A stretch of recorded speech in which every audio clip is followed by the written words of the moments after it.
There are also indications of elaborate town planning in the provinces. As their giant empire cannot be properly administered from the capital, the Egyptians divide their country into smaller units, so-called nomes. One of these regional centers is Edfu. The city on the west bank of the Nile still exists today. 200,000 people live here. In its historical part stands the Temple of Horus, one of the best preserved temple complexes in Egypt, albeit from Greek times. The grim details of what his soldiers went through can be found on Thebes' west bank at Deir el-Bahri. It was inside one of the tombs here that the remains of Montahotep's warriors were uncovered in 1923. Their bodies silent witnesses to Egypt's civil war of 4,000 years ago, which careful analysis revealed in fascinating detail. Now, the archaeologists found around 60 bodies in the tomb, and these are the original excavation photographs. All of them had been naturally preserved, naturally mummified in the hot, dry climate, so you've still got the skin and the hair. And crucially, evidence of how these men had fought and died. Some of these bodies had been pierced by arrows. This one goes right into the left side of the chest. Others had actually been buried with these leather wrist guards that archers use. 10 of the warriors had been killed with ebony-tipped arrows. But in others, the wounds are even more brutal.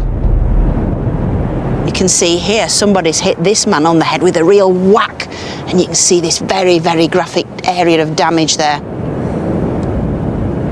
And after these series of furious blows have been rained down on these poor guys, they lay helpless on the field of battle, their bodies picked at by vultures. You can see here the dreadful damage. It's such a profound image. The bodies reveal evidence of the weapons used against them as they fought for control of Egypt. Arrows, slingshot, and even rocks had been hurled at the warriors from above. Eventually, their bodies were collected from the battlefield and carefully wrapped in linen. Following in the footsteps of Djoser's complex at Saqqara, Sneferu had mortuary temples and the other structures built around his pyramids, with priests overseeing day-to-day activities once the Red Pyramid was finished. All of this points to the stability of his rule, which he bequeathed to his son Khufu when he died. The ancient Greek authors referred to Khufu as Cheops, and he's best known for his Great Pyramid at Giza. In their works, the Greeks portrayed him as a tyrant who oppressed the people and compelled them to labor for him against their will. This perception may have been created by the tales contained in the Westcar Papyrus, a compilation of 4 stories written about the kings of the 4th dynasty and found by Henry Westcar in around 1824 CE. The papyrus contains 4 tales recounted by Khufu's sons, including one in which King Khufu summons a sorcerer who claims to be able to reconnect a decapitated head to a body. And some academics read his actions in requesting a demonstration as malicious or careless. Edfu has been excavated since 2005 and is one of the best researched settlements in Egypt. Apart from foundation walls of 3,700-year-old grain silos, there's clear evidence of urban planning. There are several terms in Pharaonic Egypt for cities or settlements. Hieroglyphs provide some hints. The so-called determinative at the end of the word shows a round settlement with a gridded system inside. The hieroglyph for city and the hieroglyph for village. Both show a settlement pattern still widespread today, oriented along 2 main traffic axes. From this 4-way division derives our term city quarter. So the grid system for cities was not invented by the Greeks, but about 2,000 years earlier in Pharaonic Egypt. Yet with the rise of regional power centers like Edfu, the pharaoh's control over his empire slips away. After about 800 years, the central government collapses and the Old Kingdom ends. What follows is the so-called First Intermediate Period, a short interval of violent conflicts between the south and the north. In Upper Egypt, Thebes becomes the new hub of power.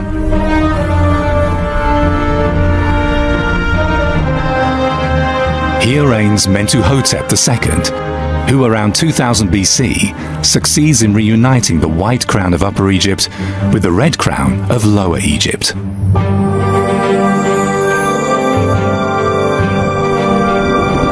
The time of the Middle Kingdom begins, and Thebes develops into a political and cultural center. However, it's not until the founding of the New Kingdom around 1500 BC that Thebes becomes a metropolis. At the time, around 20,000 people live in the city, and an estimated 1 million in the surrounding region.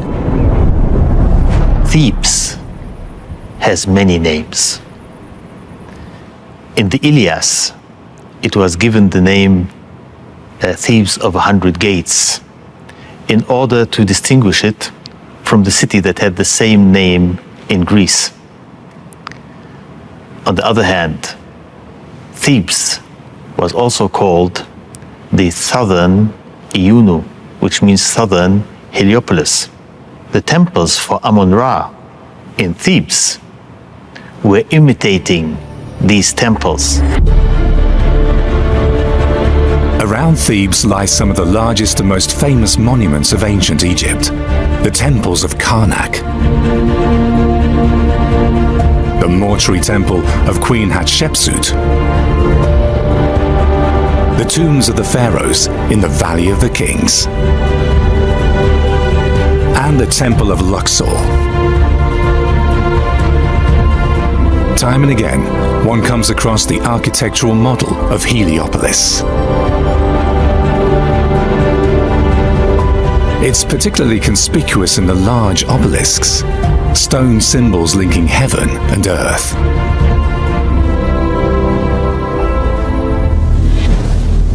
To the ancient Egyptians, the wandering shadow of the obelisks symbolizes the daily journey of the sun god from the east to the west.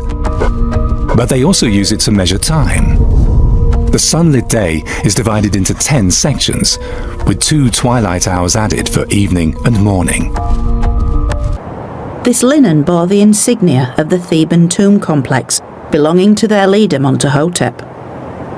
But just as significant as the bodies themselves was where Mentuhotep chose to bury his fallen heroes. Today, the warrior's resting place is a little-known sealed tomb. But 4,000 years ago, Mentuhotep honoured his dead soldiers with a burial amongst the graves of his highest officials, making them part of his monument to victory. The new king had created what could well be the world's first known war cemetery. Now, I'm lucky enough to have been given special permission to see Mentuhotep's soldiers for the first time. These guys are going to be taking down the tomb wall for me, allowing me to actually meet the very people who fought in Egypt's civil war around 2000 BC. So I am very, very excited.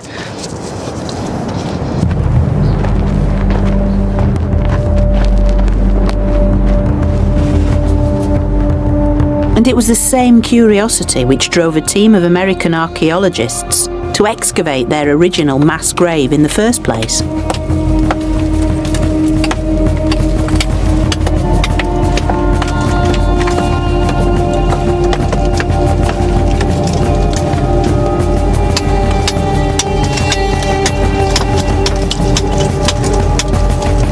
Now reburied in a neighbouring tomb, the bodies of Mentuhotep's soldiers have rarely seen the light of day since their discovery over 90 years ago.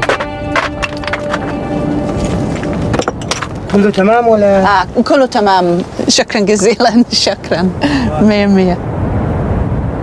Now this is really, really super frustrating, but in the interests of health and safety, I can't go in there immediately, much as I really want to, because all the stale air's built up as the wall's being sealed, and we've really got to let this out with all the fungal spores and the bacteria and everything else that's so detrimental to health.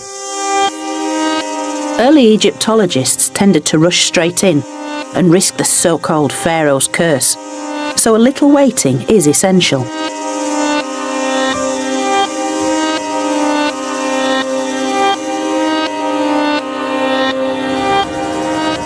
I can't believe we're actually going to enter this tomb now. It's one of those rare moments you get in a Egyptological career into a tomb that's hardly ever visited. The wall had to come down, and who knows what we're going to find inside, because I certainly have never seen this before, so it's a very, very special moment.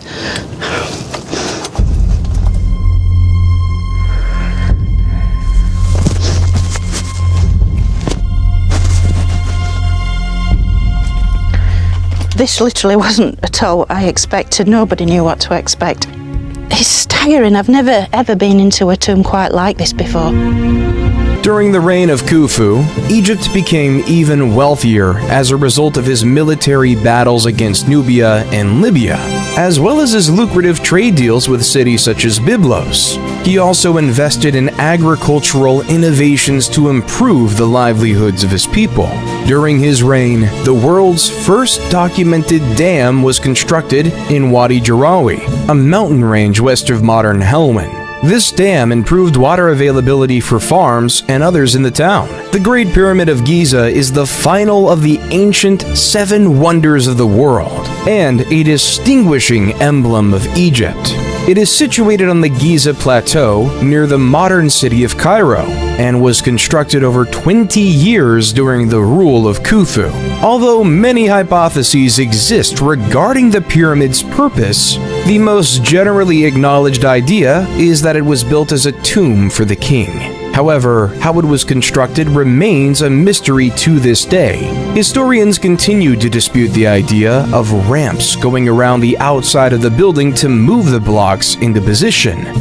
These theories persist despite a growing body of evidence proving that the pyramid was constructed by the ancient Egyptians using technical means that were most likely so common to them that they felt no need to document them. Nonetheless, the complexity of the interior passages, shafts, and chambers, as well as the nearby Osiris shaft, encourages the persistence of these fringe theories, as does the mystery of how the pyramid was built at all and its orientation to cardinal points.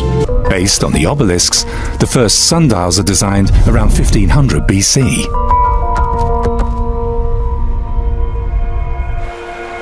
To understand how the obelisks were produced, and this from a single slab of rock, we must travel to Elephantine, an island in the Nile near Aswan. To the ancient Egyptians, it's a sacred place. As early as the Old Kingdom, they built a temple here for the goddess Satis, the guardian of the life-giving Nile flood. Only here, the rose granite reserved for the pharaohs can be found. This unfinished obelisk too is made of this precious material. 42 meters long and weighing 1,100 tons, it would have become the largest stone column in ancient Egypt. It was probably left uncompleted due to cracks. That's why it's still possible to study the working methods of the ancient Egyptians. They would have been making openings beneath the obelisk, and then they would insert wooden beams, they would moisture them, then this wood would expand and the whole obelisk would be released from the quarry. Afterwards, they would use a kind of stone that was harder than granite. In this case, it was diorite, to smoothen the surface of the obelisk